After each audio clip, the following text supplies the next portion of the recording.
Hi, welcome to my channel.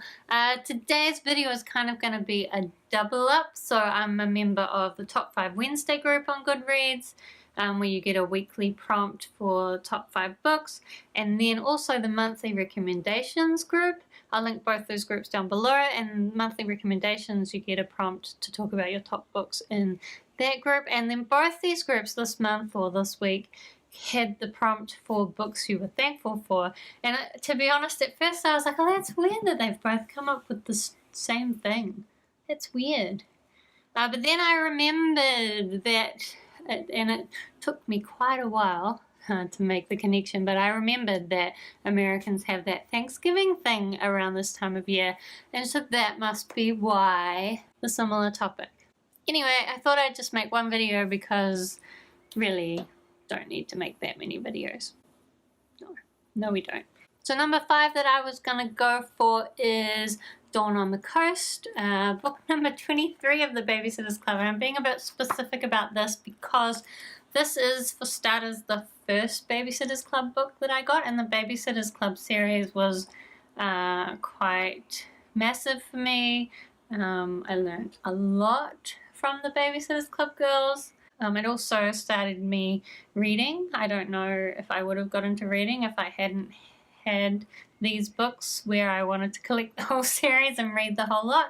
But book 23 was the first one, and that's also meaningful to me because Dawn on the Coast is about Dawn, whose parents are divorced, and she goes back to have a holiday with her father. And as a kid, that kind of connected with me because my parents got divorced when I was quite young, so it didn't really have as much of an impact on me as it might have for other people, but it was still good to read about someone else's experience with dealing with kind of that dual family experience of having two families and trying to work out where you fit between them. So yeah, for all those reasons, I am very thankful for this book in particular. Then number 4 would be the Valdemar series. Weirdly, this is the only series that I have the books for because I got them for cheap.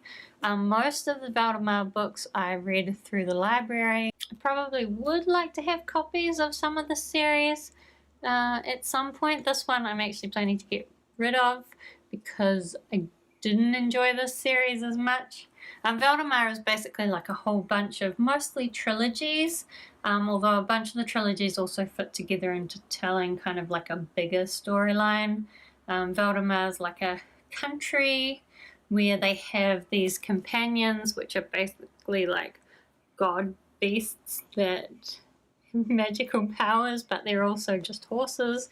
I can't think of anything else to say that would summarize that series because over the trilogies so much happens, but there's magical horses, magical cats, griffins, people with all sorts of different gifts like the ability to see really far or to move things with their mind or mind speech. There's quite a lot of mind speech because the horses don't talk, the horses use mind speech. But anyway, getting into why I'm thankful for this series. So when I discovered this series in the library, it really got me into reading fantasy, so I really appreciate that. Also, kind of a big theme throughout the Valdemar series is kind of acceptance of different people, and I think it was probably my first exposure to a lot of different ideas about diversity and acceptance. And as I was a teen when I read most of them, that was kind of like the perfect time for me to be learning those things.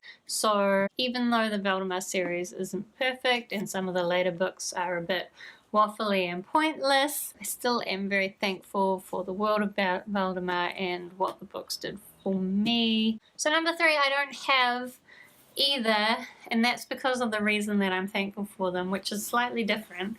So it's the Elemental Assassin series by Jennifer Estep, which is about this assassin, Jin, who is also known as the Spider. The reason why I'm thankful for these books is that there generally tends to be 2 released every year. I think we're up to like number 16 or something in the series. And I buy them for my mum. She loves the series. I like it a lot too, but she really likes it. And because it comes out twice a year, that's like easy. Birthday and Christmas sorted. I do also really like how even though it's a story about an assassin and elemental magic and vampires and giants and dwarfs and all that kind of crazy stuff, it's also really a story about caring for your friends and your family, and I guess about creating a family from your friends. So I'm really glad that those books are still being released. Don't really know what I'm going to do when she gets to the end of the series, which must happen at some point. I'm not really sure. It doesn't seem like it's anytime soon, but it could be. It could be. Don't know what I'm going to get for my mum then. Anyway, number 2 is actually quite a recent book. I wanted to put some recent books into this too, and that would be Dark Matter by Blake Crouch. It's hard to say much about this book without giving massive spoilers, but the reason I'm thankful for it, or I don't even know if I can say that, it's definitely a bit spoilery.